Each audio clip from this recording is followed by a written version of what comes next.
And we are live, and good morning, everybody. It's Tuesday, February 16th. This morning, we're going to be talking with Kathy Jameson, who's the manager of the solid waste residues for farms, I believe, at DEC.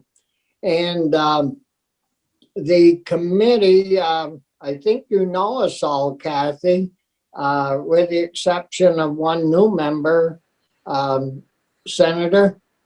Well, I worked with Kathy quite a bit in my old committee, so So we're I'm all in a new seat, but same person. So I guess we're all familiar with each other, and the reason we're having you in, Kathy, is the agricultural agency added some new pieces into our, what we call the chicken bill. And we think maybe these additions are better for soil health and testing of soil health and doing so they can do a better job as we move forward.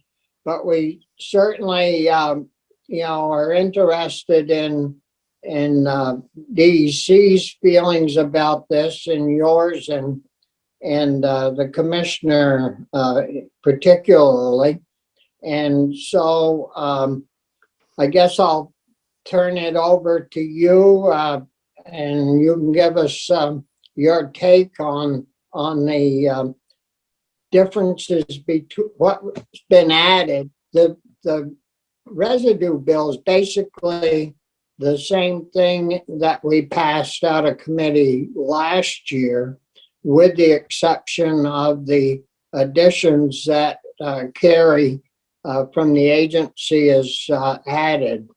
So I'll turn it over to you, and you give us your opinion, and then we'll have questions. Great. Well, thank you for that excellent summary, Senator Starr, and good morning. For the record, I'm Kathy Jameson. I'm the Solid Waste Program Manager at DEC. And the solid waste program oversees a variety of solid waste issues. Senator Parent and I have met several times in the Senate Natural Resources Committee. We have the oversight of all the solid waste facilities in Vermont, the landfill, the transfer stations, drop-offs, recycling facilities, as well as composting and the implementation of the solid waste plans, the universal recycling law, and other EPR laws. So dealing with on-farm composting was only a small part of what the solid waste program had oversight of. And we're here today to talk about what I refer to as S265, but I don't think I should be calling that anymore. So it's the bill that was last year. And so, so there's kind of been a whole evolution on our approach to managing these materials. And at this now, I can tell you that DEC is supportive and okay with the bill moving forward, that was similar to S265 of last year, where the Agency of Ag would have oversight of certain on-farm composting activities, and those activities would then be exempt from the solid waste management rules. We are at the same time working collaboratively with the Agency of Ag on their new proposal that would have them be given broader oversight of a variety of soil amendments and have the resources to implement a soil amendment program that would include composting on farms, as well as you have heard from Carrie Jaguar, a variety of different materials that would be used on farms. We have met virtually, because everyone meets virtually nowadays, with agency on their proposal.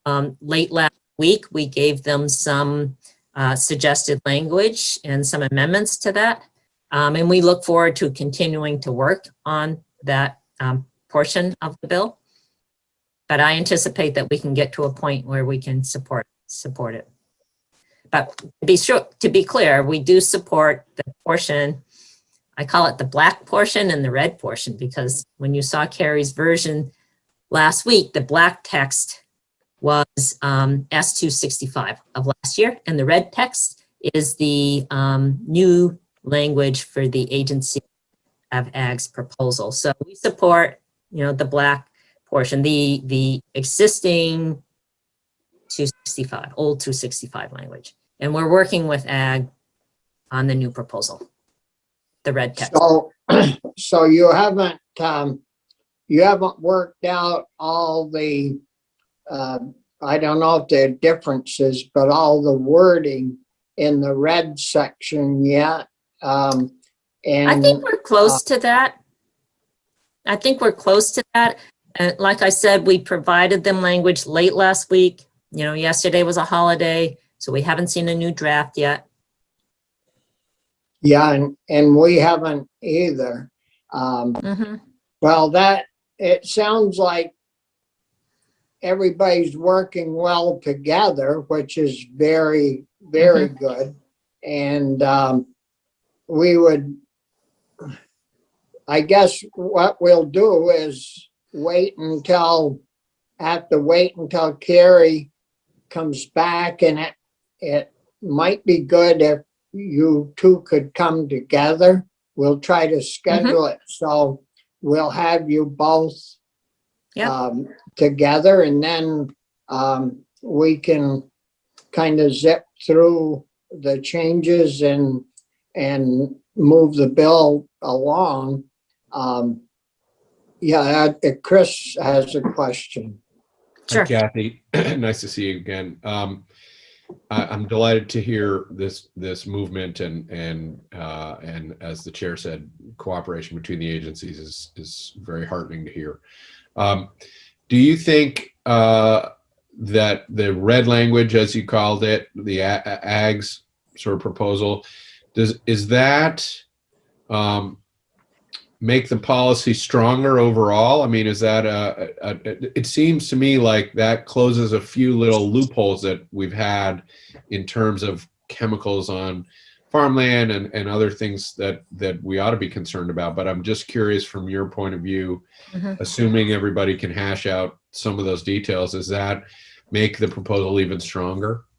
Yeah, I think it does two things. One, it provides a more comprehensive approach to how we're managing soil amendments, so that's important. It also provides the Agency of Ag with resources in order to do that work. So if we looked at just 265 from last year, that didn't give them any resources. So it would have been hard for them to do a job of that. And I think by having the additional resources, they can do a good job with the oversight of not only 265, but the additional work that would be with a comprehensive program. Well, thank you. That's quite a breakthrough, and I'm glad to hear it. Brian, Senator Coleman. Thank you, Mr. Chair. Kathy, I don't want to put words in your mouth, and I'm not asking you to, I'm trying not to put you on the spot, but I'm looking ahead. This was Senator Polina's reporting of the bill last year. How would you characterize the changes that Carrie had asked for in terms of it being major changes to what is currently in place? What I'm trying to get is a sense of what sort of pushback we might get on the floor. In other words, the bill that we had last year, we were able to get through the floor. Well, we got it out of committee. To be fair, Never made it. So let me rephrase it then, Kathy. Assuming that the committee vote was still 5-0 and it went to the floor, would this amendment substantially change what was in place last year and possibly make it a little bit more complicated? And I realize I'm asking you to, but that's what I'm worried about. Right. Last year, I think, unfortunately, the pandemic hit, and we then had to go to a remote session and the priorities changed. And I think it never made it to the floor is my recollection. Right. I can't really comment on the extent of the changes in the red text portion of the bill because I'm not an expert in how the current program works with the Agency of Ag. I think that would be a great question for Carrie. I mean, the benefit, I mean, there's pros and cons with every proposal. And the pro with adding the red text language to this bill is it will provide the Agency of Ag with the resources they will need to do the work you're asking them to do. Is it going to be additional work? Yes, but then we have a better, stronger program. So I think, that's what you're trying. I'm not going to make the decision for you, but I think those are the pros and cons you need to weigh. Yeah, Chris? So building on Senator Collimore's question, is it fair to in your opinion to describe the changes that Carrie's proposing as making it so that the state has a handle on more of what's going on? I mean, it's been described to us as sort of an area that is without much oversight. And so, when I think, as Senator Collimore says, when we're on the floor, do you think it's accurate for us to say we're tightening up a little bit here? We've got these plastics, there might be PFOA. We don't have anybody with clear jurisdictional oversight, or to the extent that the Agency of Ag does have oversight, they don't have the resources to utilize it. And so we would like to ask our Senate colleagues to vote for this because it is tightening up the chemicals and other compounds that are or the oversight of chemicals getting onto our fields. Is that accurate? Is that a fair statement in your mind? Yeah, again, this is probably better responded to by the Agency of Ag as far as how would they implement once they get the authority to do that. I think there are some areas that Carrie described where they don't have a lot of oversight of right now, and it would provide them with that oversight. Of the materials they currently have oversight of, I don't know if it provides more. That would be a good question for Carrie. So I know, and I'm kind of probably going to be dangerous here, but fertilizers. I know when a fertilizer states it provides a certain nutrient component, Agency of Ag currently has oversight of that. I don't know if it changes that part of it. You'd have to ask Carrie that. Well, I think the important thing is we've all read in the past year or so, the state of Maine and some other states have run into trouble with what's spread on fields, and it gets pushed through the growing items and then into the cow's stomach, and it shows up in the milk. And we certainly want to be ahead of that situation here in Vermont. And as I said last week, I think we aren't making any more land, and so what land we have is very important to keep healthy and strong and free of bad chemicals. And I see this change as a way to help prevent these other bad things from happening. And so far, we haven't had, I guess, any of these problems, but we know that it's, what Maine has will be here if we keep doing the same thing they're doing. And which leads me to a question that I asked last week, but no, we didn't get any answer, was if we took municipal uh, waste that, that goes through the system, and then it sits in like a little pond and dries out, and they clean the bottom out. And a lot of municipalities use that on farmers' fields, or some do. If that was, or they take it to the landfill. Well, going to the landfill, it isn't doing anybody any good, but yet they're lined so that hopefully those chemicals don't escape. But the question I have is, we have about 14, I believe it's 14 digesters scattered around the state of Vermont and on farms.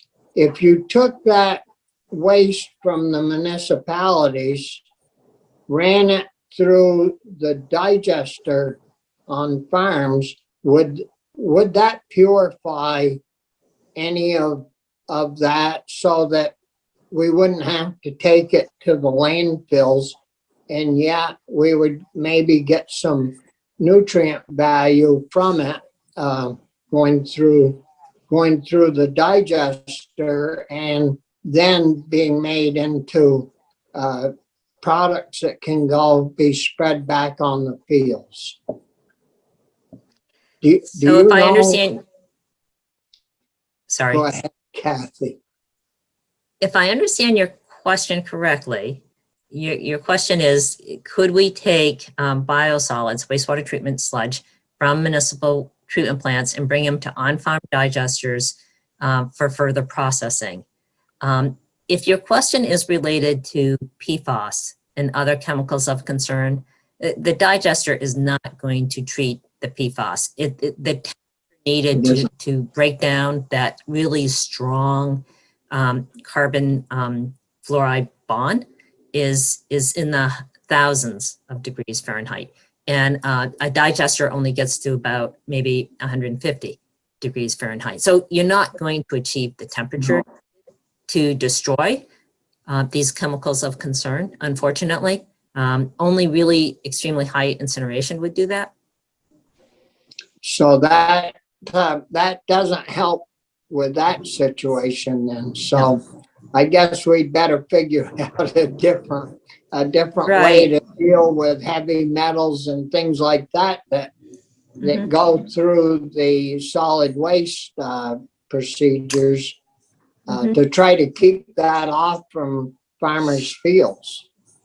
Right. With respect to the metals, I think we have really good oversight of that currently in the solid waste rules, with the testing that goes on with the biosolids prior to land application and the regulation of the sites themselves.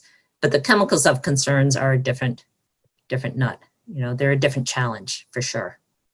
And our challenge with respect to biosolids, we don't have many options. It's either treatment with land application or landfilling or incineration, and the incineration options aren't close by.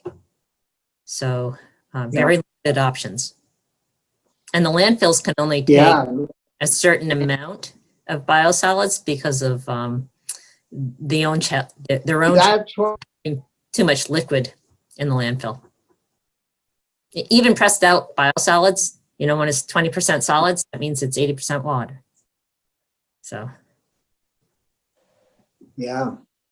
Well, that's what caused Maine's problems, is they were taking things from these waste disposal systems and that's spreading in farmers' field. It caught up with them, and that they've actually banned the use of that land, for feed and stuff. So. Yeah, that's, and you probably read about that and know about it. Right. My understanding is that there was an industrial source associated with that in Maine. Yeah. It wasn't just domestic wastewater. But, chemicals of concern, we do have a a lot of them in many of the products that we own and touch and have in our homes. We did a study, I had a study done on the materials going to the landfill. And we thought ahead of time that maybe the biggest source of PFAS in the landfill might be the biosolids. It's not. It's all these things coming from homes. The largest source of PFAS going to the landfill is used clothing, carpeting, and what we call bulky goods, couches and whatnot. So that was eye-opening that domestic products that we're using in our homes is a major contributor of PFAS in the landfill. I'll be darned. Yeah, and you don't even think about, taking an old couch to the landfill. That's what you're supposed to do. Right. And other questions for Kathy? No? And so you said that Carrie has all of your suggestive changes. Yes. And so we got a kind of a messed up week a little bit this week with college elections and the Housing and Conservation Coalition coming Thursdays. But if we can and have the time, I think it's important to, once we get this bill so that you folks in Ag agree on the wording, and we agree with both of you, to move it forward, because it's going to have to go to natural resources and also finance, because there's fees in there, and maybe even over to appropriations, because of course we're spending money, and we'd really like to get that done this year. So we need to meet that crossover deadline that's coming the week after town meeting week.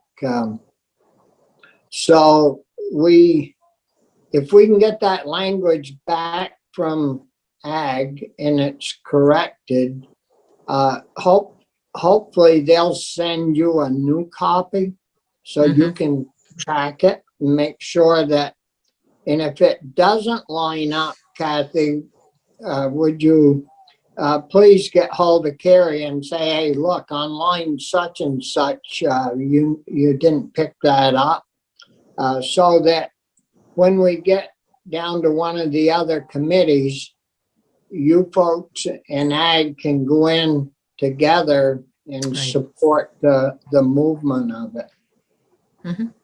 Does that sound like a little mini plan? Yes. Yeah. If there are no other questions for Kathy, you're welcome to stay on. We have Caroline Gordon on the line to talk somewhat about this bill. And if you'd like to stay, you're more than welcome. But if you've got things you need to do and have to go, thank you very much for being with us. Appreciate it. Well, thank you for having me. And yes, I'll stay on to hear if the discussion is about this bill. And then when you move on to other topics, I'll probably leave. But it's good to see you, Caroline. I wish we could see everyone in person, but that's not happening right now. So thank you. And we all fit well in our little room. Yeah. This room's bigger than the one you had in the State House. Wouldn't take much. That's true. So good morning, Caroline, and welcome to the committee. And as you know, the bill we're talking about is food residuals. And if you'd like to, I think you know everybody, Corey, and certainly the rest of us. So welcome, and I'll be glad to hear from you.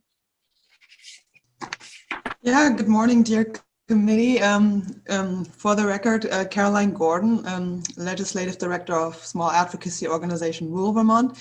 Good to see you, Kathy. I also miss the in-person occasions in the State House, but I think we're all coping pretty well with the online format so far. Yeah, to the proposed amendment, I have to say that, of course, first of all, we're excited to see the amendment after it's been announced basically for almost a year. It's exciting to see what Kerry Giguere had in mind all that time. Also, I have to acknowledge we've just received the language for the first time at the end of last week. So we invited Kerry Giguere to meet with the Poultry Farmers for Compost Foraging and I on Thursday afternoon to have have him directly answer lingering questions to that amendment directly to the constituents I represent here, and you know, then we'll see how it's received after we had that opportunity. But my first impression, I had a meeting last Thursday evening with the poultry farmers when we already had a glimpse on the language, and the first response basically from the group was that there's a general appreciation in what the agency is trying to achieve with this language. Of course, we see that you know, anything we want to achieve with this bill also needs to be mirrored with the capacity necessary for the agencies to do so. So we want to acknowledge that as well. The concern we really have is, and you guys expressed that already. We share your concern basically that the question is, would such a comprehensive amendment derail our bill or not? Can we hold on to our goal of shepherding this through in this year or not with such a comprehensive, complex language? Given the committees that this would additionally have to go through, and yeah, and there we're not sure. I think your expertise is greater than ours on that end. We're also just wondering if it's really necessary to have everything in the same bill that you all discussed previously. Is it maybe an alternative strategy to have sister bills on the issue?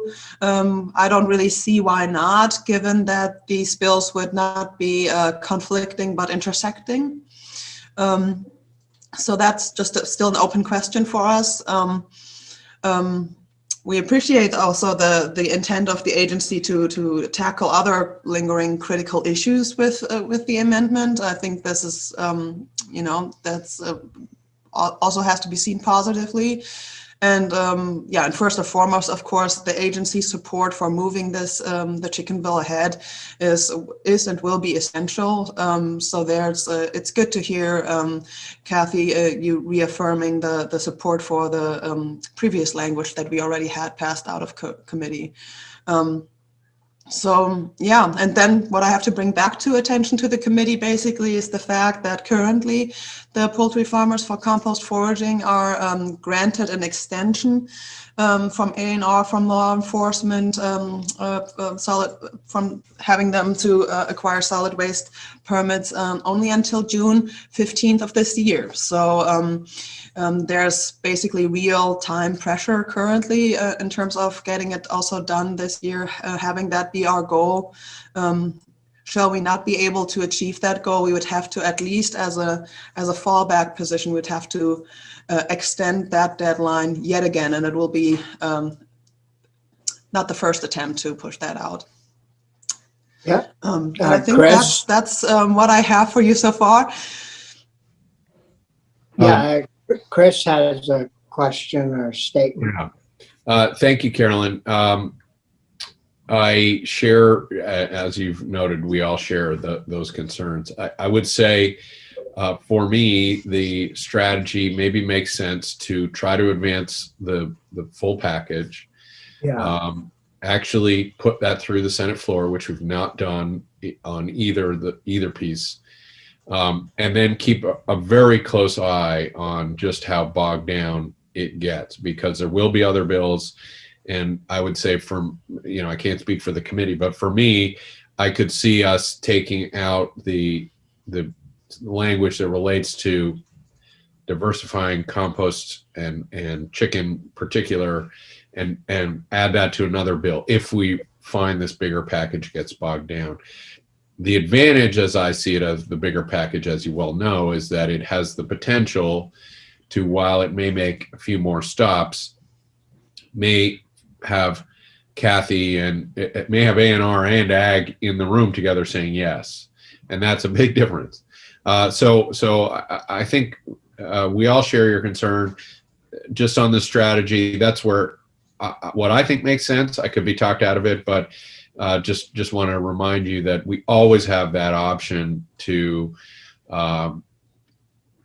decide to advance just a more narrow bill, and that becomes a lot easier when if we were in that case having to go to the floor and say, Senators, you already supported part of this bill a while ago. This is stripped down. Please do it again. That happens all the time towards the end of session, and actually would be easier if we pushed the full package through the first time. I think, personally, I think Chris is right on that. And, I've been leaning toward putting this all together in one package. We do have people on finance so that it can be explained well in there. We have people over in approach, so those fees could be certainly explained easily over there. I was sort of anticipating Anthony to be the reporter, so that would put, two people in every one of those. What about natural resources? Are you still there, Corey? No, that's a morning committee. So you'd have to go back and see if they would give you an honorary seat in there, right, to promote it. Yeah, I think Senator Pearson might have better luck with that than I would. Yeah, I would expect. But I really think that, we're doing something. Yes, it's beyond where we were, but, environmentally, it makes sense that we ought to be checking these other contaminants and nutrients in our soils, like we do when we go test, for manure applications and all that. It makes sense to do this to protect our soils and our lands into the future. And, I think this is a package that Natural Resources should be real happy with. So I think Anthony had his hand up. Yeah, I just have a couple things. I think that, first of all, if I was going to report this bill, the full package, somebody would have to explain to me in plain English what those extra red pages actually said and do. Because it added like 15 pages to the bill, which gives people a lot to pick at, I think. You'd report it as the red pages, right? No, I reported the black pages. And there's part of me thinks that by adding that stuff to it, there's always going to be, as you know, there's been conflict in the Natural Resources Committee about giving more oversight to the Ag Department, Ag Agency. And I could see them really wanting to pick away at this proposal, the red language, because we're saying it's good because it puts things under the Ag Agency, and that's a good thing to do. I think there are people who are going to think that's not such a good thing to do, at least long enough to like really muck it up and make it and slow it down. So I mean, I feel differently than you do, Senator Starr and Senator Pearson. I'm not opposed to the idea of putting it all together, but I think it's going to basically change the whole conversation about the bill is going to go to the red pages, and the fact that we're doing farmers poultry composting is not even going to be part of the discussion once it leaves our committee. It's going to be all about the other stuff, and I don't feel confident in the other stuff necessarily. I don't need Chris? to throw cold water on things, but just where I'm at right now. Just to respond to that, we haven't exactly been wildly successful with just the black language, if that's what we're going to call it. So I think we should be grounded there. But maybe a question for Kathy, if she's still with us. Hi, Kathy. This is kind of what Senator Polina said is at the root of my question to you earlier. Is I think if this package allows us to go to the Natural Resource Committee and elsewhere and say, this gives the state oversight over things that we are not dealing with today. It's not really, I mean, it is a shift. And this is what I want to understand. Like, in practice, nobody deals with the plastics on farmland, right? What are you referring to when you say the plastics on farmland? The big bale wrappers, the black sheets that Ag does.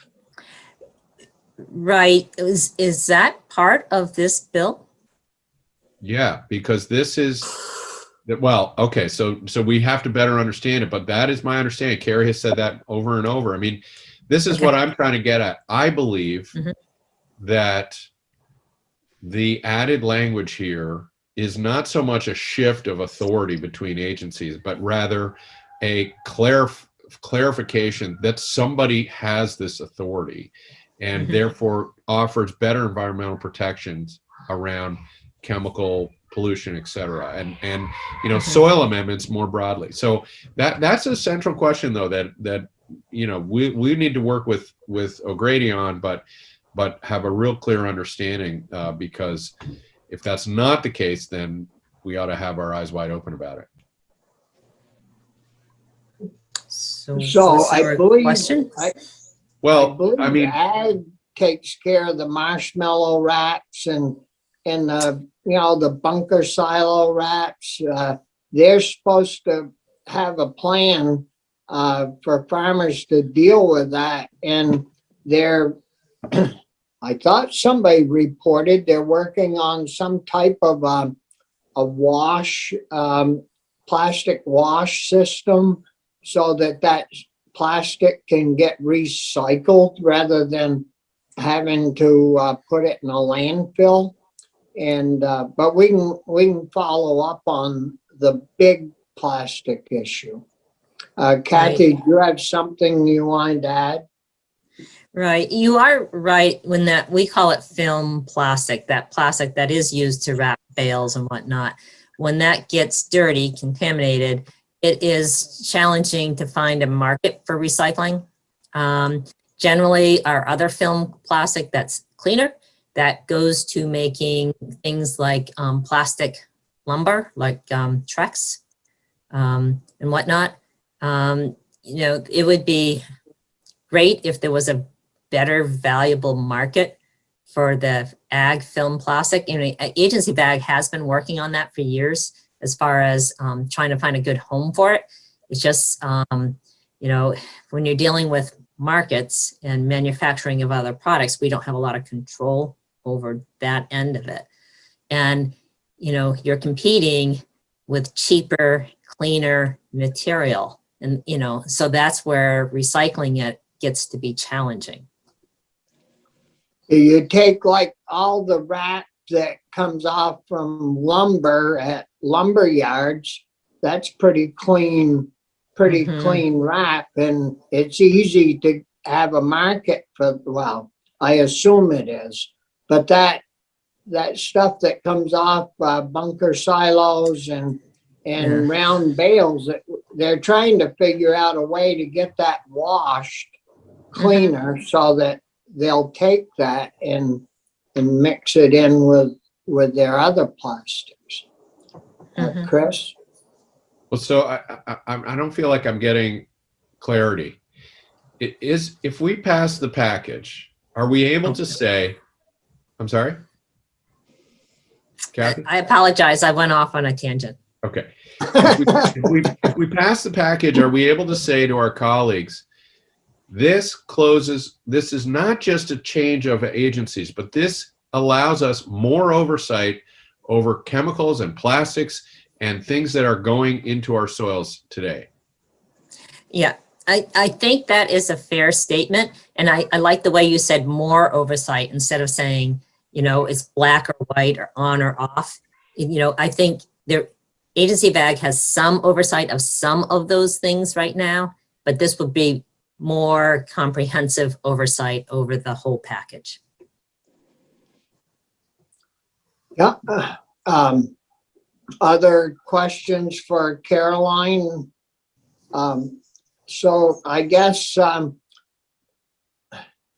we really need to see the proposed changes in that update, and you need it, Caroline, as well, to take back to your people, and Kathy needs to look it over to make sure that it's like what they're suggesting from DC. Are there other issues that we on this subject that we need to ask Caroline about? Do you have environmental people that belong to rural Vermont and not just farmers that you could talk to, Caroline, to see if they would support this as we move it forward? Yes, we're also working with VPERC and Conservation Law Foundation on reflecting more general on the implementation of the universal recycling law, and are actually requesting the natural resources committees to pursue a legislative review of the organics management hierarchy more generally, because we feel the way it's implemented now, it's basically going around the inherent values of the management hierarchy. So yes, we could contact these coalition partners who two great environmentally focused organizations that could look at the revised language and see, and we could see if they are supportive of this too. Yeah. Yeah. Well, that would be helpful if they would come in.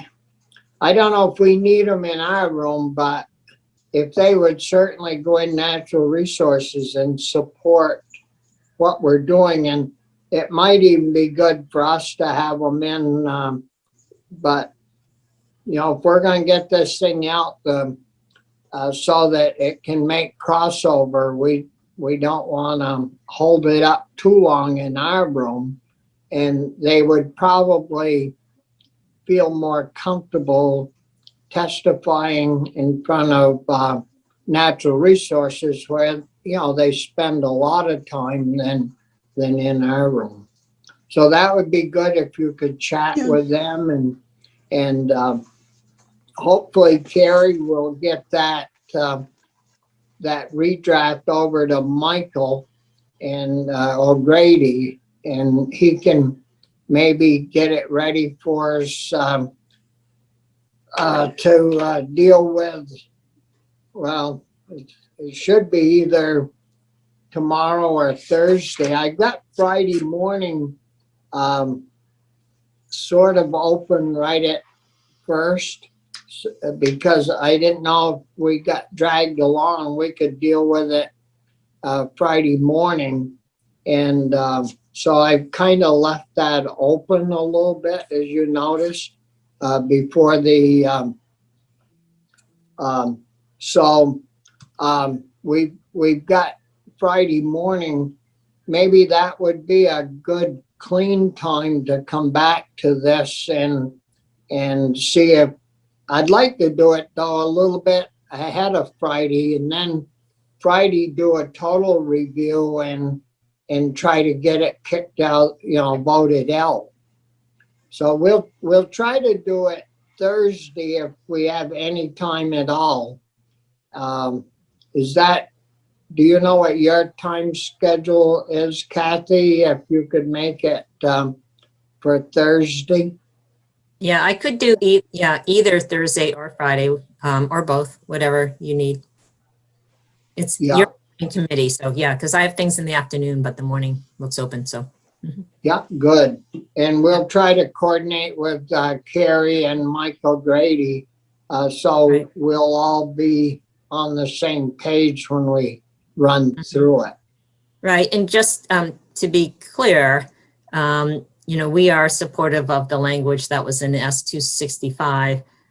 We are not agreeing to any new proposal by rural Vermont to change the universal recycling law because we haven't really seen any of that. And I think that would further complicate this bill. Yeah.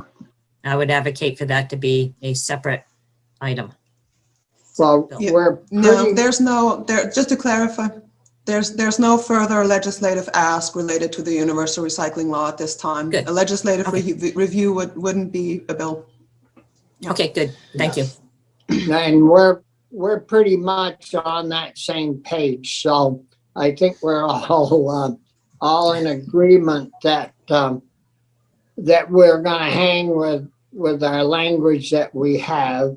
And I think we did well last year putting that all together. It kind of made good sense, and everybody was sort of on the same page with it. And so, no, I don't anticipate that being changed.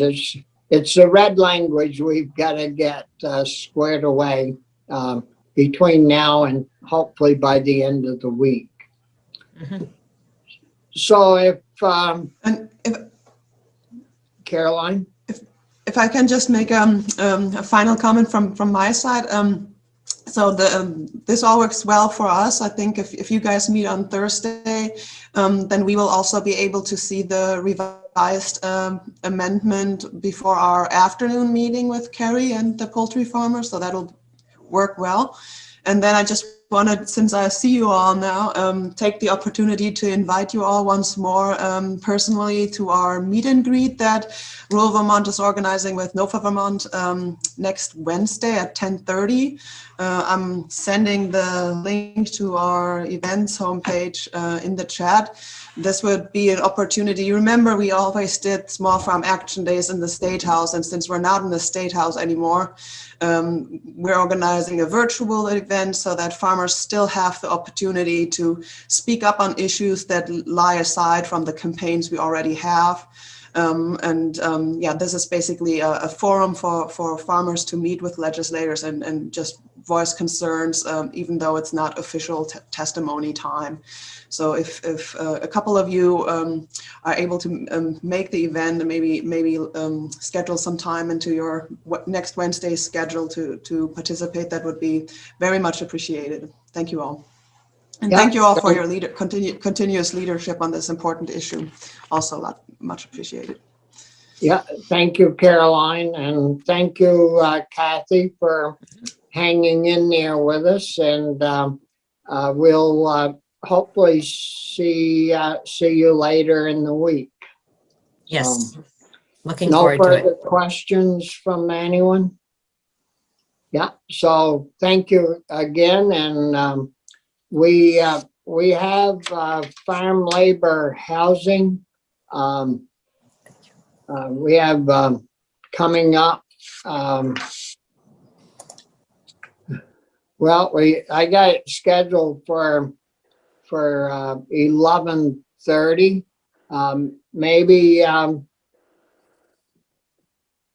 Maybe we could chat in general for a minute about the bill. Maybe if Anthony's feeling a little bit skittish on the entire report for the chicken bill, we could have, we could switch and do two reporters. If that would make it better for Anthony, and if somebody else feels comfortable doing the red language, we just do two reporters. Chris? I don't mind doing that if people think it helps, maybe with the Senate Natural. But I'm open to that if I can help.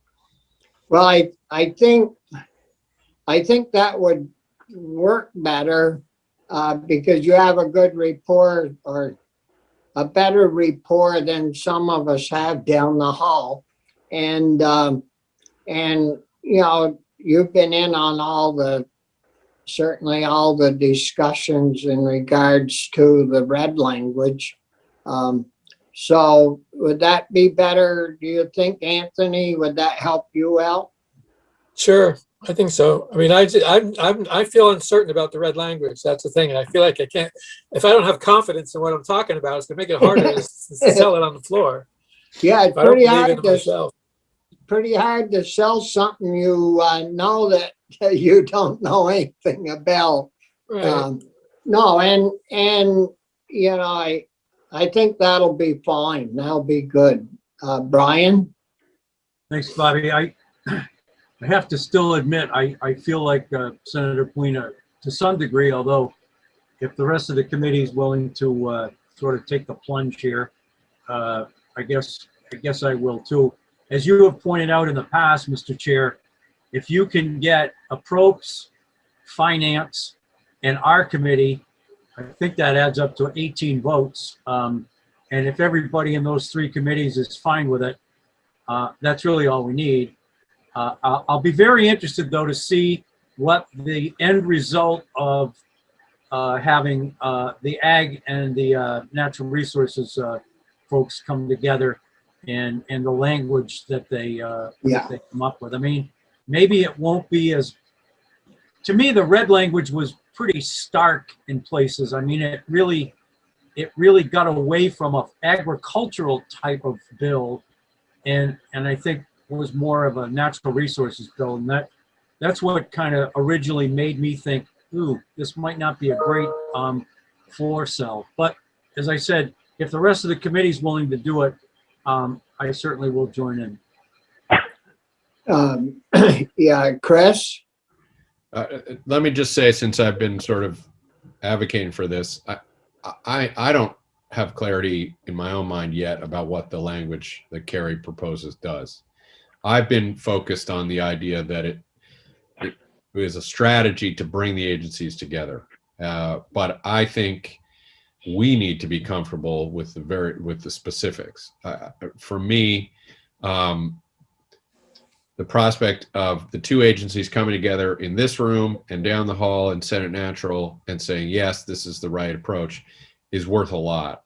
But the details, we all have, I would say I need to be more comfortable and better understand the details. And that's where Michael and to some degree, Carrie will be very helpful, I think. Well, I think O'Grady, he understands this frontwards and backwards, I think. He worked in natural for, he still does. He's worked there for a long time, very knowledgeable of the issue. And I think, he'll bring clarity in his explanation because we haven't really gone through it with him. And he has a way of explaining things to us, I think, that's pretty clear. And but I understand. I've read it a couple of times, and yeah, it's a little bit screwy, the language maybe to understand, but I do understand certainly the importance of protecting our agricultural, all of our lands really, to make sure that on our watch they aren't getting contaminated and sitting idle, because future generations are going to need that land to feed themselves with, and on our watch, we need to make sure that when we pass it on to the next crew, that it's wholesome and pure and can continue to grow wonderful crops. So, Anthony?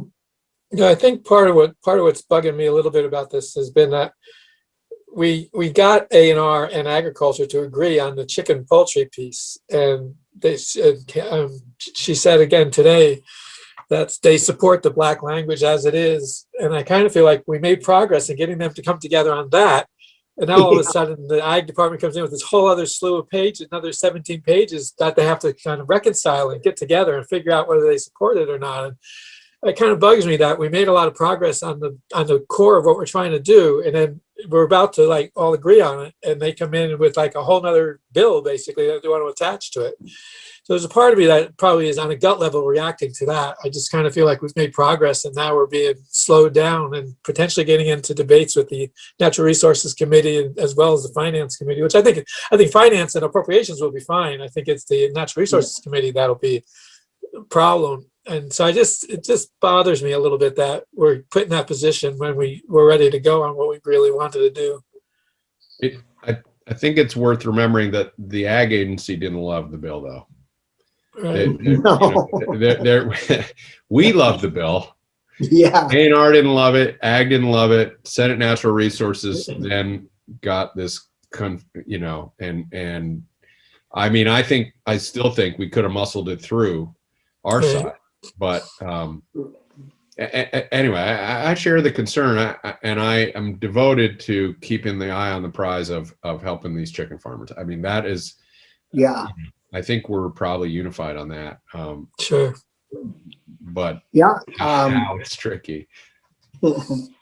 Well, it's always tricky. Doesn't matter what you're doing. You want to know the rules of the game and be ready for anything. And but I really feel good. I don't have any problems pushing it forward. I think that overall it makes sense that we're keeping our eye on the environment and on soils, and ag they have people on these farms constantly. We've got we and A&R have a brand new lab where we can test for all these different things, and we ought to be utilizing it. So anyways, we've got 20 minutes. Are there any other issues that you want to bring up to chat about? Linda, do we have other bills that are waiting for us to work on? No, you have the 2 committee bills. Yeah. And I keep thinking there's one more ag bill coming, but nothing has shown up yet. So I don't know where it is. Chris? The right to repair for farm equipment bill went to economic development. Yeah. So I don't know. Our schedule's getting pretty crowded, but I continue to hope we could have a hearing or two on that and get some stories out of the farm community. It would require either a referral or just us looking into it a little bit. Well, I guess rightfully it should have gone to there, but Michael's plate is running over, with all the housing issues and all of that. If we were in Montpelier, I'd say to Michael, why don't you send that bill over to us and we'll do the preliminary work on it and, try to get it ready for passage to some degree and ship it back to you. But of course, he never get to see each other in person. But maybe Well, you could ask him, Chris, if that would be something that he would be amenable to. I'm sure he would. He co-sponsored and he said, I hope it doesn't come to my committee. Yeah, I mean, So they're busier than heck, you know, and yeah, I'll it's, ask him to do that little rule suspension and ship it to us. If you're open to that, I'd be grateful. well, I, you know, from comments that we picked up from different farmers, especially the bigger guys that do their own repair work, you know, I think it's getting harder, but if we had a little hearing and had them invited in, they would tell us whether that's a real serious issue or not. And you know, we can take an hour of our time, I think, to pursue that. That'd be great. Anthony? Yeah, I support that bill as well. I think it would be good if we brought it in. I'm just wondering, the way the bill is structured, theoretically, it wouldn't have to go through any other committees, would it? If a committee of jurisdiction supported it, it doesn't have funding or anything, does it? That's No. correct. It does. It probably would go back to economic development because it Yeah. really is an onus on the manufacturers. Right. But even that's not clear to me. Mm. No, so we can pursue that issue there. I wonder if we, last year or last session, I guess it was last year, we talked about the Pesticide Advisory Council. And the stuff that came out recently, the study that was done that showed that basically the cover cropping has resulted in greater use of atrazine and glyphosate. Those are things we were supposed to be cutting down on. And in fact, they went up quite a bit. And the role of the Pesticide Advisory Council is to oversee the decrease in the use of chemicals. So I don't know what we do about that in the short term, but I think it's worth having a conversation with some people about. I mean, because we're talking about keeping the land clean and good for future generations. I mean, this increased use of glyphosate and atrazine is not a good sign. Well, we haven't had, was it Laura that looks after that, or Carrie? I think Carrie would be the closest, I think. Well, I mean, I read those same reports that you mentioned, Anthony, and I thought we'd been told that the use of atrazine was way down and Right. and Roundup and that kind of. But that report, I think we should hear from Carrie in regards to that article that we were sent and find out, well, are they, you know, find out what the hell they say about it, you know, Right. at the agency, because they're supposedly working in the direction of, you know, GMO seeds are supposed to help and all these things were supposed to help. And in that report said we're going in the wrong direction for some reason. Yeah. And I think that the fellow who did this report, or the main person who did the report, I could be mistaken, but I think he came in to see us once before, a year or more ago, about something similar. Yeah, He it's used to that work at the guy ag from, department. he's from your district. Well, then he must be credible. Well, I don't know if I'd go 100% in that direction, but he certainly has a lot of experience in that. But it's how you translate the numbers. I'm sure, you know, you can work numbers any way you want to make them work in your favor or against you, and Yeah. and it would be good to hear it from Carrie, and then, you know, maybe we can have, your constituent in and, but I'd like to do that after crossover, not tie up a morning prior to that. Sure. Anything else that, Chris? Well, just in terms of crossover, what are you picking up in chairs meeting? Are we likely to have a kind of standard session, or is anyone talking about anything strange like last year so we can react to federal money and all that? What are we picking up?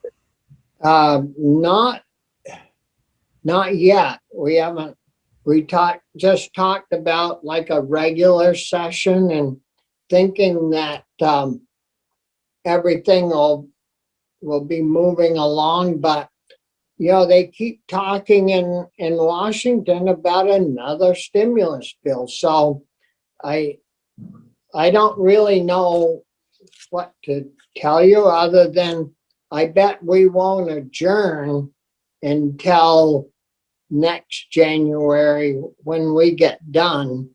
I was kind of hoping and thinking that it would be wise to save, instead of going to May, whatever it is we usually go to, try to get done in April, and save a couple of weeks to come back in case something does happen, to come back and deal with it, at all of us, not just the Joint Fiscal Committee, because, letting them do all the wheeling and dealing, it's fine, but there's only what, 6 or 8 of them that's deciding what 180 of us usually decide, and that's okay in a pinch. It's okay for a little bit, but I don't think that's the standard way that we should deal with that. When you start talking big money, I think we should all be sitting at the table, and because we're limited on what we can tell our constituents if you aren't there. And that's what the legislature is all about, is to keep people informed and not, just have the governor doing all the decisions or a few of us. So Bobby, what date? I've heard March 12th would be crossover date. Is that? Yeah, that would be, see, town meetings the very first week of March. Yep. So I've got a calendar right here.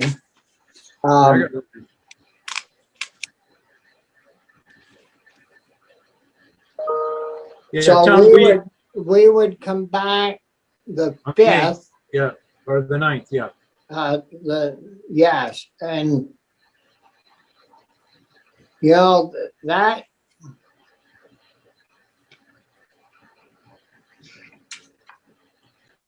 town meeting would be the 2nd, and that following week is the week of the 8th through the 12th, and I think it would have to be done by the 12th, the regular bill. But if our bill, that chicken bill, happened to end up in approach or in finance, they have an extra week usually. So we should be fine. Okay, thanks. Yep.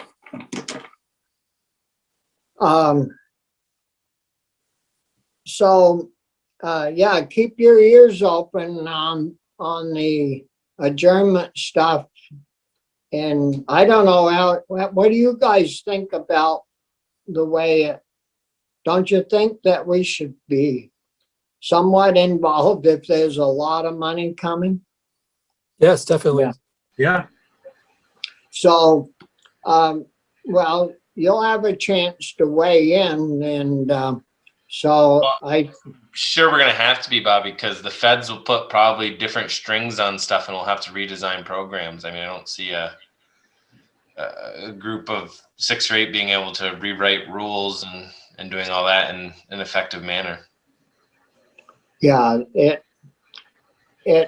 should be all of us. I mean, sometimes we do things in appropriations to hurry things along, but it isn't without us having a lot of chat in that room about circumventing the rest of the members and making sure that as many as we can are informed about what the heck we're doing. Jane is, she's really good about making sure that, that we're all in sync with what's happening. Anything else? If not, we'll go ahead, Chris. I was just gonna say, can we have a little break? Yeah, we'll take a little, like 10, 15 minutes, try to get on at 5 after so we can give Buster and Dan Baker a shot at what on farm labor housing. Well, we're back live. We have Buster Caswell, Ernest Caswell with us. And Dan Baker is, I don't think he's with us yet. He's But here. we're going to, pardon? Dan is here. Oh, morning, Dan. Morning, Senator Starr, And committee. I don't know if you know the whole crew or not. I know some of us know you, but we'll just quickly run through the committee. And I'm Bobby Starr and try to keep things lined up. I'm Chris Pearson, Chittenden County Senate. I try to derail things. No. I'm Anthony Polina, Washington County Senate. Brian Collmore, Rutland County Senate. And Corey Parent from Franklin County and Alberg. So we want to welcome Dan, you and Buster to the proceedings. And we're going to start off with you and Dan in regards to farm labor housing, which we all know is a key issue to having people work on farms and an important issue to, that these places be kept up and well maintained for our labor people. So we'll give you the floor and welcome again to the committee. Thank you very much. I believe I'm going to be able to share my screen here, I hope. Yeah, Um, yeah. And I think, Linda, I think you have to give permission to do that, or Oh, Senator Starr. Your co-host now.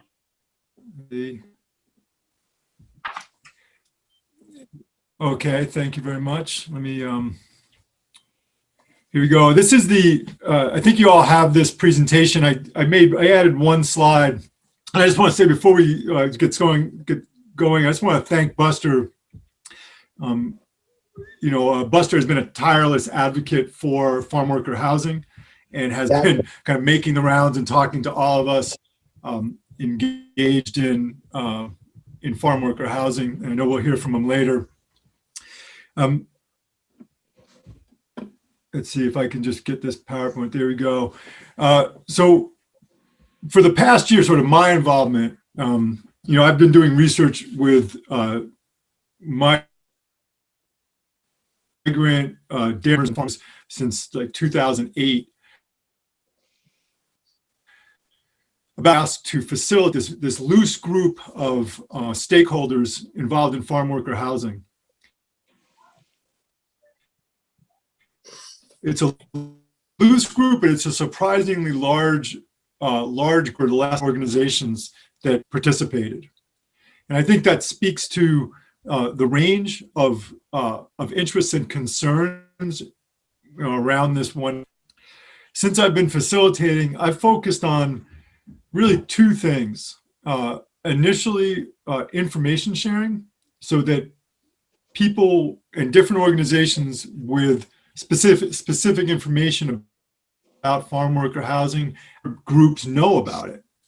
And for example, I'll share some information from my own research, which was not specifically about farm worker housing, about like more broadly about what stresses farm workers out, Latino farm workers out, and how dairy farmers are viewing agricultural labor issues generally. But just this past November, we encouraged and successfully had the UVM Extension Migrant Education Program and UVM Mental Health share the data that they have about farm worker housing, and Milk with Dignity Program also share its perspectives and data on farm worker housing. And we'll come back to this because this group does not really have a mandate. It really illustrates the interest and the importance of the issue. I know this committee knows a lot about farm workers, so I'll just go quickly, but if anybody else listening, when I'm talking to folks, people tend to are not clear about some of the distinctions between the groups of farm workers here in Vermont and their different situations in relation to housing. So we have kind of one group that's you might consider more of like the traditional farm worker. And some of them are migrant and many of them are local. But they have, in terms of housing, they have the option of living on or off the farm. And when they live off the farm, they face kind of those challenges that you're all well aware of about affordable housing in Vermont. The other group of farm workers are seasonal H-2A workers. And so very much our orchards and many of our vegetable farms dependent on this group. They're here with legal visas. And that legal visa program, the H-2A program, has a housing requirement and housing standards. And it's a fairly small group. In September 2020, it was about 325 individuals. The group of workers that I primarily work with and have been kind of tracking over the last 12, 13 years are the largely undocumented Latino farm workers. There's a difficult population to count. The range is roughly around 670 workers plus their families, so call it 800 on the lower end, up to probably on the high end, about 1,500 workers. So if you wanted to kind of bracket it, I would say 800 to 1,500 is the population. For these workers, and I'll show you this, they are, I said predominant. It's not entirely, but almost entirely living on farm. And that's the focus of most of this presentation. The data that I'll be drawing from today is from 2 interviews with dairy farmers in 2010 and 2018, and interviews with farm workers in 2018 and one that we did between 2018 and 2019. 2016, we looked at 116 unique farms, so a much larger sample of farms. And in 2018, 2019, it was about 40 farms, all dairy farms, just to clarify. And again, this is more just background. What we see between 2010 and 2018 is many more farms hiring and depending on Latino farm labor. Just over half that we surveyed in 2010 had Latino farm workers, and by 2018, and these are just farms that we were only surveying farms that hired non-family labor. So this isn't not including farms that don't hire labor, but of the farms that hired non-family labor, over 90% of them hired Latino workers, dairy farms in 2018. And of those farms, we found that the majority, about 57% of the non-family employees were full-time employees were Latinos. So it is, for our dairy farms, this is a very significant population and concern. A little bit of context, one thing that we have seen is that U.S. workers, the U.S. farm workers, have much more experience, much longer tenure on farms. The Latino farm workers in the last 10 years have increased the length of time they've been on farms, but their turnover is much higher. And if you speak to farmers, as I know you all do, that turnover, that high turnover, and the fact that most of these workers are men, many of them are younger men, kind of adds housekeeping and house care to the mix from a farmer's perspective. A much higher turnover, much fewer women and fewer families. So was, Dan, was that 65 farms saw 40 odd percent, and what's the difference between the blue and those are so that's the number of farms that were reporting this data. Oh, and and then the bars is like the median length of time in months that those workers, that farmers were reporting. So we asked the question of farmers, like what's the length of time a typical employee will stay on your farm? And what we saw between the two surveys in 2010 and 2018 was that for both groups, U.S. workers and Latino workers, tenure increased. They stayed on the farm longer, but the Spanish-speaking Latino workers are still, they still have a much higher turnover and much shorter time on the farm. The reason I think this is important is that when I speak to many farmers, one of their concerns is upkeep and maintenance of farm worker housing.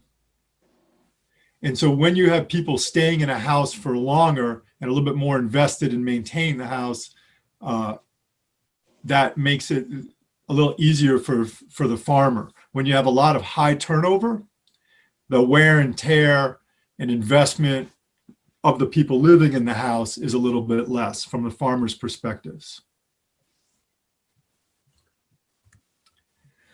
so This is- Chris has a question. Please. Well, on that slide that we just left, there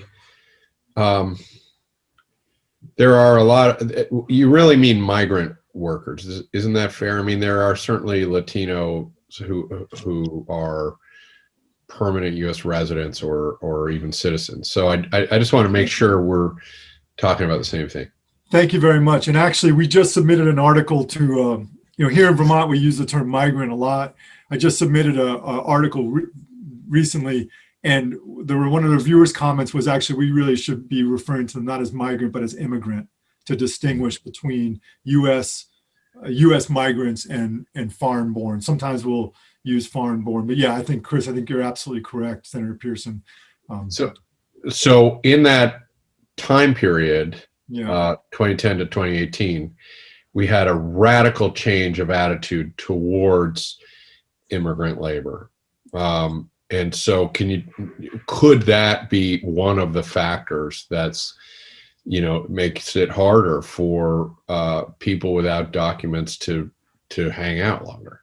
No question. I think I shared some research from last year, but I'd be happy to. There's some really interesting data that I've been collecting also for like 10 years on Vermont public opinion on farm-born dairy workers, which is just overwhelmingly positive in terms of the impact on the farms, and actually that they don't see that these workers are taking jobs away from Vermonters. I think, to your point, within the last few years, with changes in federal policy, it has been more difficult for undocumented workers to move between up to Vermont and then between farms in Vermont. And that seems likely to be contributing to a longer stay on the farms. Contributing to a longer stay or a shorter stay? No. Once you're on the farm, changing farms, moving between farms is riskier. Okay. Okay. But I would have thought so is hanging out in one spot is riskier. If you stay on the farm and you're not moving off the farm, I think that would generally be less exposure to, let's just say, Border Patrol or federal law enforcement. You know, and there's a big shuffle between Vermont and New York State, where, you know, workers will travel across the lake looking for higher wages. Like once New York State raised its minimum wage, we saw a lot of workers move there. That becomes more difficult as well. Yeah. I always want to say, I always appreciate talking to this committee. Your questions are always like really excellent. So this slide here, this is farmers' estimates of housing value. So these are ballpark estimates that we didn't ask them to turn over, you know, any records or anything. And I just there's two things on this slide just generally. One is you know, for both U.S. workers and foreign-born workers, let's call them, you know, Spanish-speaking foreign-born workers,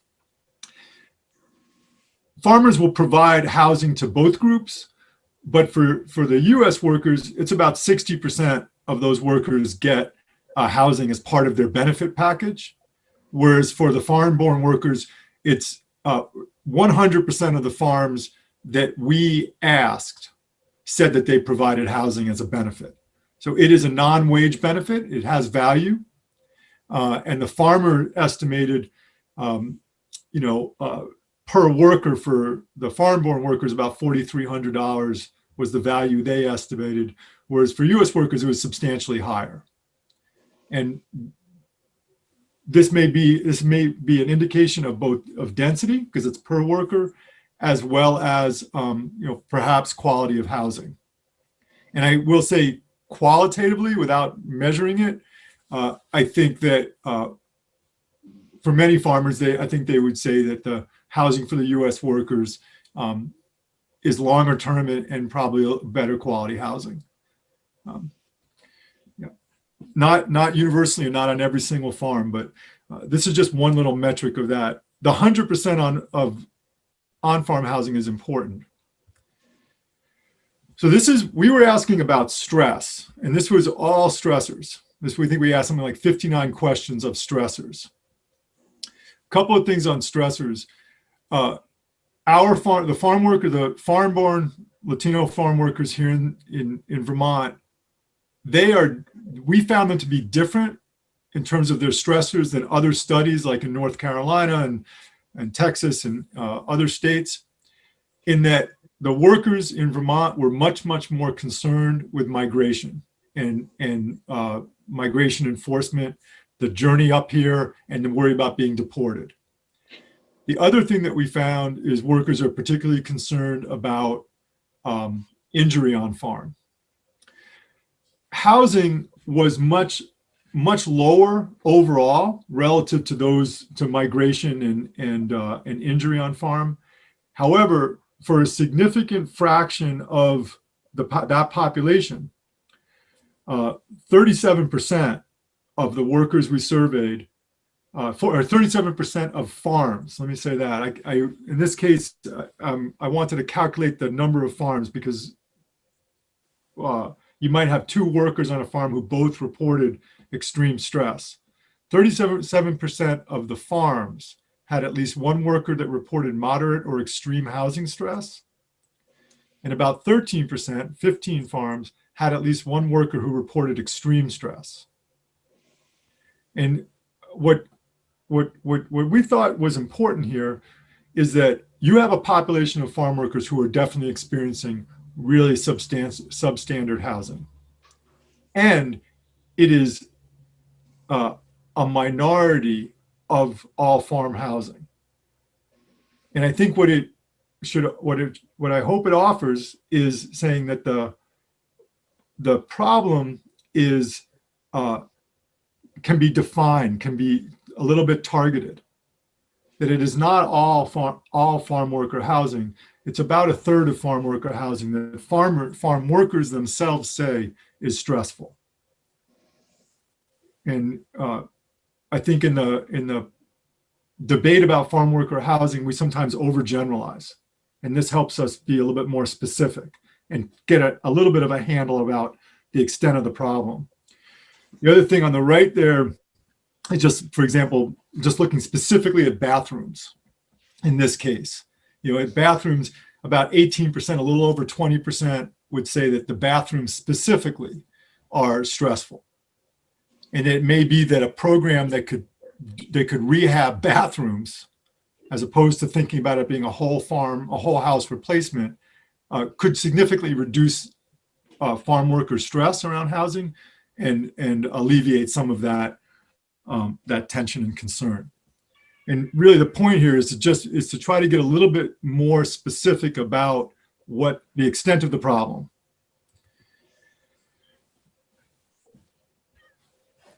We looked in 2018, 2019, because in our earlier surveys, we knew that housing density was a concern, and we wanted to get a little bit of a handle on what that was. So we found that there is definitely a crowding issue, a density issue. We got an average of a little over 4 people per house, but the range goes all the way from 1 to 9. So you've got some housing that really is quite crowded. On the right there, you can see, for example, about 10%, 11% of workers have to share a bathroom with somebody, and it's a small end, but about 11% of the workers we surveyed had to share a bedroom with somebody that they were unrelated to. And then about 2/3 didn't share a bedroom, and the remainder was family or partners that they were related to. Again, so for some of these workers in this small sample, about 11% were, seems to be a pretty clear indicator of crowding. This winter, as we're coming through COVID, that high density is a real concern. And it's augmented by the fact that the options are limited. We don't have a sense that farmers have a lot of options for other housing on the farm. If they did, probably they'd be spreading their workers out already. And different than US citizens, for these farm-born workers, moving off the farm to, say, quarantine is going to be a real challenge for them because of that risk. And it's going to be much more difficult, let's say, in Franklin and Orleans County, even than in Addison County, because of proximity to the border. We have a grant from Vermont Department of Health this winter that is just finishing contracting now, where we're going to interview farmers about their plans and ability to quarantine. But we are really quite concerned about this. At the bottom of the slide, I just want to point this out, that the density is, I think, more complex than it might seem on the surface. When we asked about how much, and this is 2018-19, prior to COVID, when we asked how much stress was experienced by density, you can see it really was not for 3/4 of the workers. It was very, very low stress. And that may be related to the fact that some of the density is living with family members, and also that in a rural Vermont, where you speak only Spanish, living with other Spanish speakers may provide some reduction in social isolation. So to me, you've got a short-term issue right now in the next few months that really is pretty critical, and that we don't have a good answer to right now, which is if a farm has to quarantine its workers, what are they going to do and how are they going to do it? And then longer term, I think we need to look at and consider density in a broader kind of social context. Last slide. Last slide is, I think that, again, I would suggest that we be encouraging all interested parties to be more specific about the problem, share the information they have about this data, because I don't think we've been really encouraging information sharing, and identify whether or not we're talking about whole farm replacements, and there's whole house replacements, where there's, on some farms, there's an absolute need. You look at that house and you're like, that house is really uninhabitable. Other houses have specific deficiencies, a bathroom, a kitchen, a heating system, a water system, that could be much less costly and much easier to accomplish if programs are available. Weatherization to make the house warmer. Yeah, Dan, Yes. have you ever testified before the Housing and Economic Development Committee, Michael Sorokin's committee, in regards to trying to get some of those millions of dollars that we get from the feds to put into housing, whether or not we could get a portion of that money to increase the housing opportunities for farm workers? I think there's a possibility there that we got a couple $100 million coming in that direction. Seems as though some of that would be for farm labor housing, whether it's immigrant or U.S. citizens. Senator Starr, I'm so glad to hear you suggest that. I think that has been on my mind as well, as just in the last few weeks, as the availability of those funds have kind of come into the public discourse, and that some of those might be available, for example, for weatherization. I think I would certainly welcome the chance to speak for that committee. And I wonder, and I don't know whether this is in the purview of your committee, but I think that putting that forward could be a real benefit right now. Certainly, even with weatherization, could help farmers reduce their costs and could improve the quality and the comfort of those of the farm worker housing, much of which is manufactured or mobile homes. So any suggestions or any recommendations about where to take this, very welcome. Well, Sorry. We could, Chris, you're going to be talking with Michael anyways, right? You want to ask him about that and see if he would want us to put something in writing to him, or if he'd like, even stronger suggestions about maybe how many houses or bathrooms, things like that, we could dig up to, give him a list, so he'd have some idea of how much it might cost and who might look after it. Yeah, even just earmarking some percentage for on-farm housing, we don't have to perfect it. Anyway, I'll be glad to talk to Sorokin and see what he thinks would be helpful. Obviously, I'm going to just assume that he shares our concern. Yeah, Senator Pearson, when you're having that conversation, I just add there's sort of two pieces. One is the direct, like doing repairs. The other thing is that sometimes there's cost shares that farmers would have to provide, let's say for some of the USDA housing grants, that seems to be a holdup.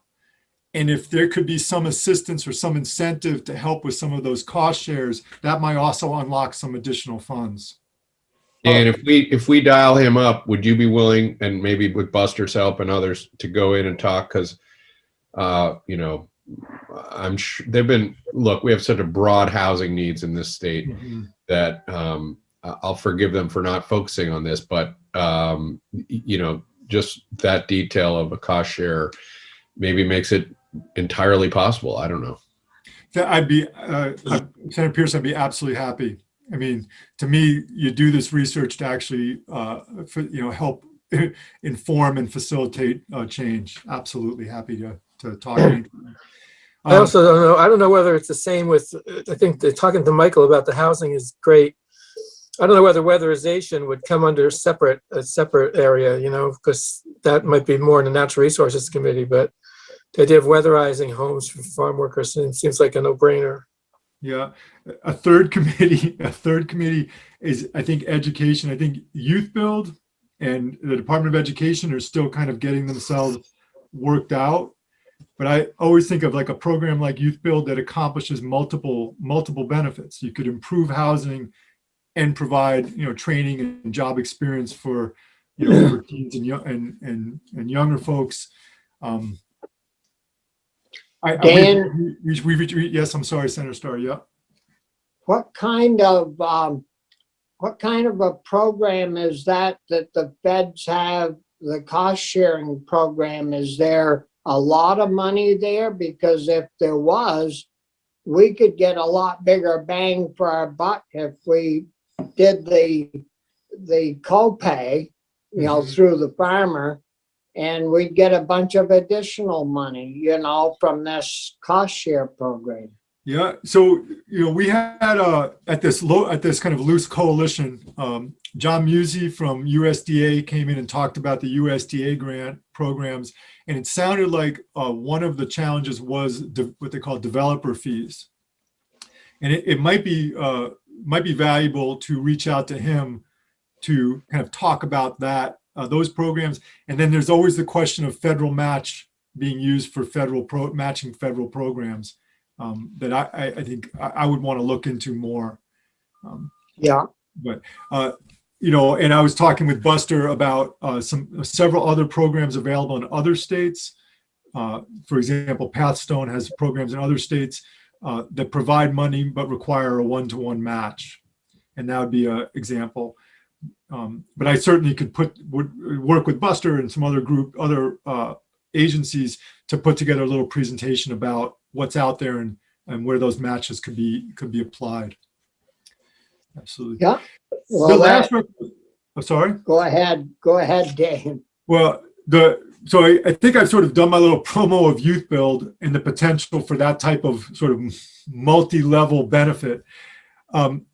Buster, who wants to kind of follow me up here, he's been advocating for sort of formalizing a working group or a coalition that to make kind of more integrated recommendations.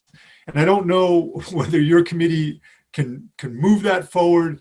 Right now, as the facilitator of the current group, my question has always been, we don't really have a mandate. And so we get together and people share information, but there's nothing to do. And so it may help to actually task a broad group with this assignment. And that's a presentation. I just want to thank you so much for giving me the time. And I want to, I think Buster has this broad experience of working on dairy farms and working on orchards, involved in so many groups, on farm worker groups. I'm sure he has ideas, and you may have questions for Buster as well. Yeah, welcome, Buster. And could you, we got about 10 more minutes, and then we got to switch at 12. We got to be at another meeting at 12:15. Yeah. But anyways, thanks a lot, Dan. That was most helpful. Thank you, Senator Starr. Thank you, the whole committee, for the invitation. Yeah. Well, sir, thank you for your time. Are there any questions? And well, does your group of coalition people, there's like 19 groups, have you guys ever put together a mission statement or anything like that? So you haven't. So it's wide open, and to do something with? Yes, sir. Over the last, I've been working on this for several years. My drive is the FFA motto, which I learned in school, and I still bear by that. And that motto is learning to do, doing to learn, earning to live, living to serve. And now, over the last several years, I've been proud to be a volunteer, and one of the board of directors. I'm also a chairperson of our committee with Pathstone Corporation based out of New York, which serves in 7 states and Puerto Rico. I'm very honored and privileged to be a part of a very large, unique organization. Being a volunteer is very great. I am not staff of Pathstone Corporation at all. I'm just an agricultural worker since, yeah. So anyways, many folks over the last few years have been trying to and have done much work on their own with their own organizations, but nothing has a formal committee, task force. Only on their own have they been working and collaborating together. And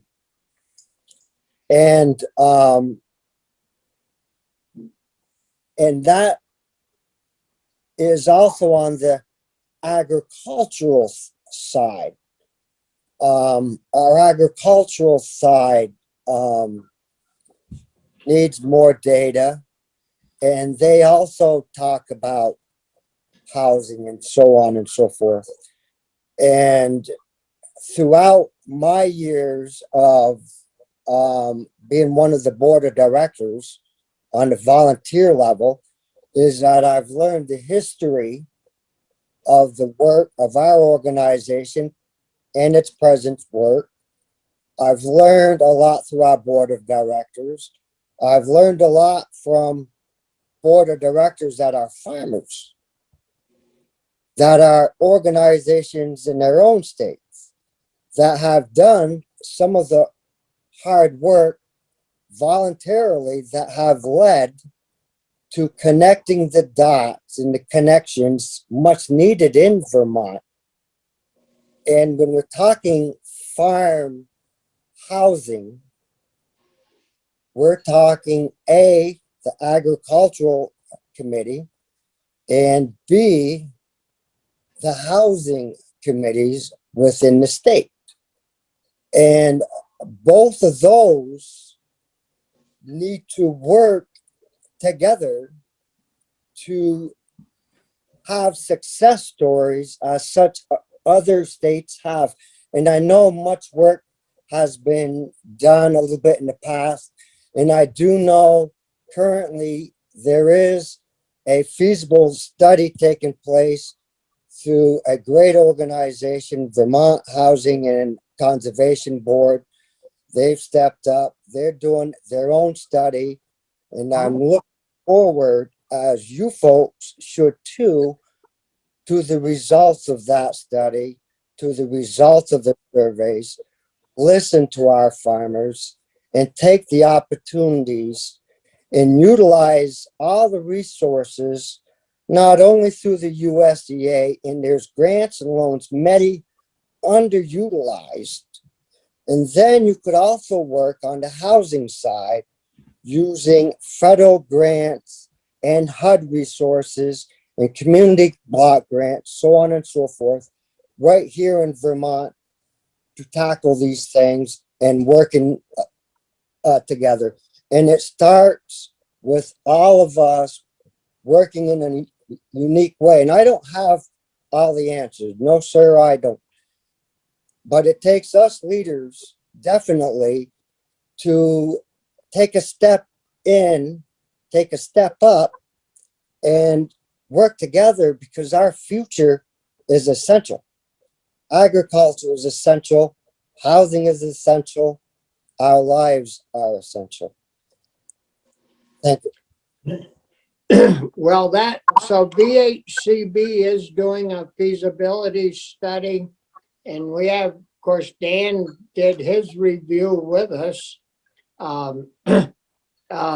We can, we deal with VHCB almost on a weekly basis for one reason or another. And we could certainly, when that is complete, get a copy of that report. Plus, Dan, have you sent us, or could you send Linda a copy of the material that you gave us? I have, yep. Yeah, so we have, I mean, that's two pretty good reports that would point to the fact that, we should do some positive thing to alleviate some of these problems, and we will. So I don't know if any of the committee members have any other questions. Chris? Well, just a quick comment. Dan, thank you for the information. And I just can't help but take a minute and say thank you to Buster, who's a constituent here in Milton, if I recall, and has really opened my eyes to this issue, to the fact that farm workers are not necessarily guaranteed the state minimum wage is another issue that I'm trying to bring forward. And he has both a good blend of patience and perseverance. A lot of people would just say, you guys are all idiots, you're not understanding it, and he sticks with it. And I'm hoping we can deliver something. We're not going to snap our fingers and fix this across the board, but maybe with a lot of the federal money coming in on emphasis on housing, maybe we can make some progress, and it really will be due, in my mind, in some part to Buster's dedication, helping me understand this issue anyway. And I really want to commend him and say thanks for sticking with us and not giving up entirely, because it's a hard issue for sure. Yeah. Any other comments? If not, again, thanks to both of you. And Chris said it well, sticking with us. Sometimes we're slow at getting to things because it gets piled up, but as we shovel our way through, but hopefully we'll get in contact with housing and economic development people, get in touch with VHCB in regards to their findings, and we'll try to set up some time, Dan, for you and for you, Buster, to get before the other committee, depending on whether they want us to put something together to forward to them to alleviate some of the lift, because we're busy, but they're very, very busy, and we all work together well. So that's good. And so we got 3 minutes to get to our next meeting. So thanks again, and we'll stay in touch. Buster, don't forget to hound us. Thank you very much for your time.